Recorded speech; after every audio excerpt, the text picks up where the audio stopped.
Peggy 7.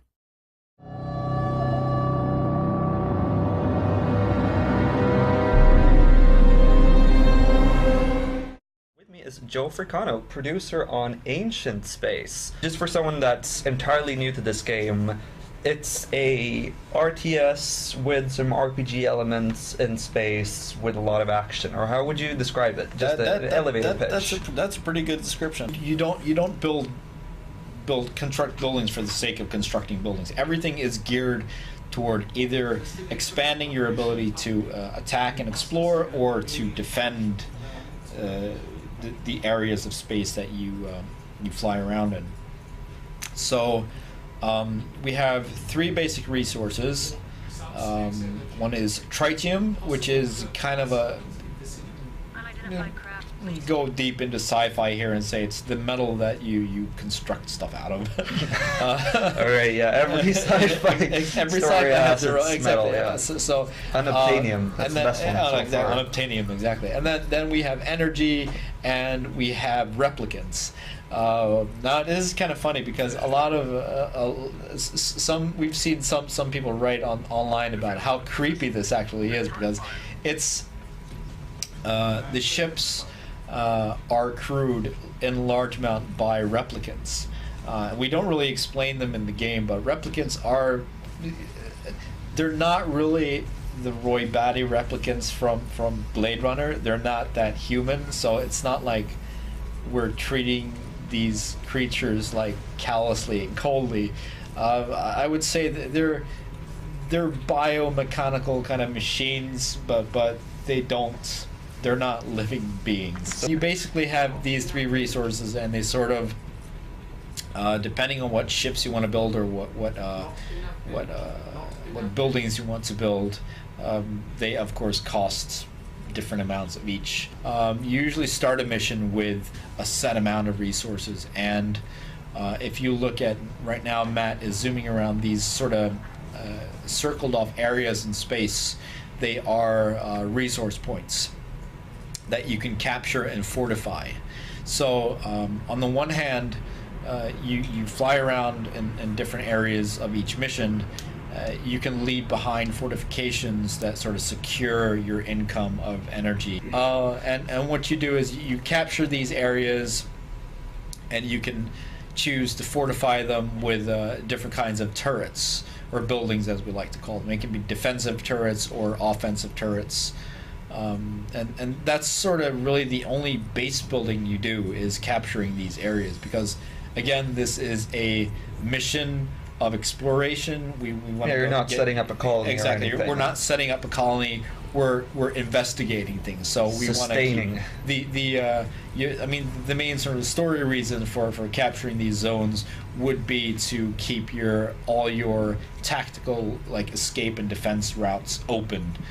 Our goal is that this should be a fairly difficult game. All right. When you fail the game, it's going to be because you weren't paying attention, because you missed something somewhere, because you were not doing the right things to keep up your strategy. So, I mean, the game will keep you, most of the time, the game will keep you on your toes. That is a hidden area. So each level contains a number of these that you can fly around and find out what they are, and they could be a new resource or something, or a little bit of a new upgrade module or something. So again, it pays for the completionist. It pays to fly around, explore, and grab all these things. Movement is full 3D, XYZ axis. You can move in two ways. One, you can just select your unit and right click, or you can do and then the game will sort of decide where in space you will go on that point and plane. If you attack a unit that is in another axis than you are, it will go up towards that unit. Or if you go to a building that is more on a flat plane, you can see that a lot of the areas are actually on the flat planes, but that's to keep them manageable. But then you have, like, here you can see the buildings to the right are slightly higher up than the ones to the left. There are of course going to be a lot of strategical options. Yeah, Of course, but I mean, if you want to send a ship really high up, you can do so. And if you hold down, I think we've still got it mapped to the shift. Mm-hmm. Yep. Then you can select how deep in the axis you want the ship to go. So if you want to do more slow, really meticulous movement, you bring up the movement circle as Matt is doing now, and then you bring up the ladder, and as you can see, he's sending the ship straight up and out. I would say in a lot of I have to say before I go into that, if you're watching this, look at this. We're getting ahead of ourselves here, but Matt's showing you this is the tutorial level, and the tutorial is just it's there's no story in it or anything. It really is just a tutorial. This is how the game works, and you can see the tremendous amount of work Creative Forge have put into this game. Each level in the game is completely hand-built, unique. Besides the ships, very little is reused. There are a few general staples, of course, that are reused, like wormholes in the ships and stuff. But every level is like a piece of art in itself. And if you look at how they've constructed this level with all these weird formations and things, and this is just for the tutorial. The theme of the game is sort of deep space exploration. So you're on kind of a set path. You're going somewhere. You're always going somewhere. You're on this like sort of huge journey kind of thing to discover the mysteries of what's going on in the Black Zone. So you have sort of a mobile base of operations, which is your flagship. It's called the Ulysses 2, and this is your Starship Enterprise, your Serenity, your Battlestar Galactica, and this is your sort of aircraft carrier and your construction facility that builds all new units and such. And it's something that always has to survive. You can customize it. You can make it more building focused or construction focused or more combat oriented, and you can decide. You can send it into battle if you want and use it like a destroyer or a battering ram, or you can keep it just as a defensive kind of thing and hold it back.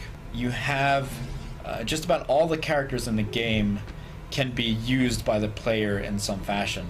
Before each mission, you can select a roster of up to 3 characters, and each character has special abilities, or one special ability. It can be it can aid construction, or it can be some special shield mechanic, or a special weapon, or just other types of combat bonuses, depending on which character you choose. A science-focused character will have something more science-focused, and a more combat-focused character will have something combat-oriented. It's mainly a linear story, but if you find certain characters, you will gain more clues as to what the story is about and what's going on in the background of the story, like deeper knowledge kind of stuff, and it will affect some things later in the game. Right on screen right now, you have the Ulysses 2, which is your sort of aircraft carrier. It's pretty huge. The first thing that we did when we sat down with the developers was said, well, okay, this is a game with, for all intents and purposes, even if the scale in the game is huge, this is a game about tiny spaceships on a tiny screen blowing up other tiny spaceships on the tiny screen. And that means that we need to have a story that takes this into account. We can't do a deep emotional character piece kind of thing, because it's not going to work. It's just it can't be about the troubles of individual characters or whatever. It has to be something broader. And one of the things that at least I personally feel is that so many games they do, when they do game stories, they even games that are serious, a lot of games that even are trying to be serious, they turn into melodramas that are very heavy on exposition and things, and you bring in actors and you don't let the actors hold back enough, and you get a tinge of overacting, and everything sort of turns into not a, I don't know how to describe it, but really, but it's just a lot of games pile on the story too thick. Billions of years ago, two dark stars collided and created this sort of crazy place with wormholes and debris where the laws of physics don't really apply always and such. And as it happens, this area also contains a lot of resources that the Earth has been exploiting for X amount of years.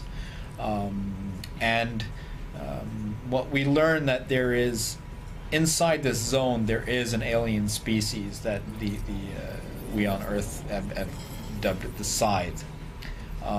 We have had extremely little contact with the species. There was some contact like long ago, many years ago. It was brief, it was violent, and since then no contact has really been had. We left them alone, they left us alone, and but as the outskirts of this zone have become more plundered of all their resources, Earth has basically started abandoning it. So it's become this. The outskirts have become infested with pirates and scavengers and such, and it's sort of this kind of a no-fly zone that Earth ships don't really go there. But all of a sudden, things start to happen in this zone. It starts to expand, and nobody knows why it's expanding. Ancient Space is coming out September 23rd. It's going to be cheap. It's going to be €19.99, but you can also pre-order it right now on ancientspace.com.